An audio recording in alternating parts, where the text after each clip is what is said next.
Hola, jo recomano La campana de cristal de Sílvia Plath.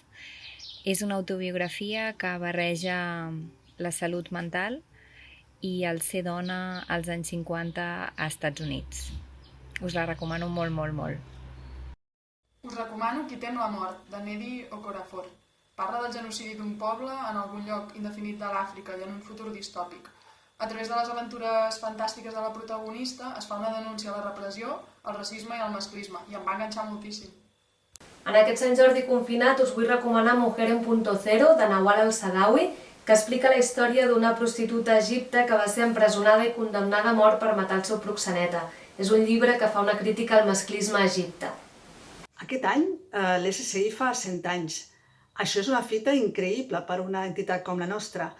I en aquest llibre coral, que es diu Words About Deeds, trobareu condensada la història del moviment. Són aquests 100 anys d'història en paral·lel a la història també del segle XX i part del segle XXI. També trobareu els anhels, els reptes, les vivències de les persones que van integrar el moviment al llarg de la seva història i que l'integren actualment.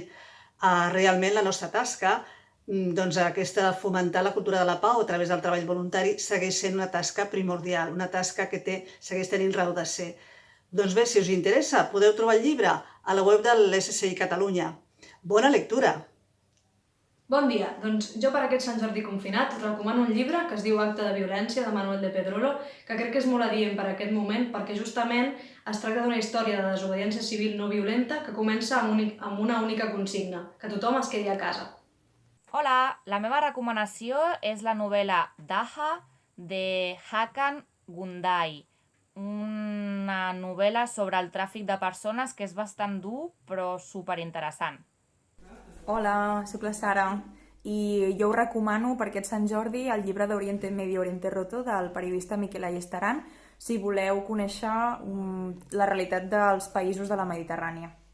Hola, sóc el Max i us vull recomanar aquest llibre d'Ilan Paper, La neteja ètnica de Palestina, perquè és una peça clau per entendre els orígens històrics de la vulneració de drets i la neteja ètnica que està patint el poble palestí a mans de l'estat d'Israel.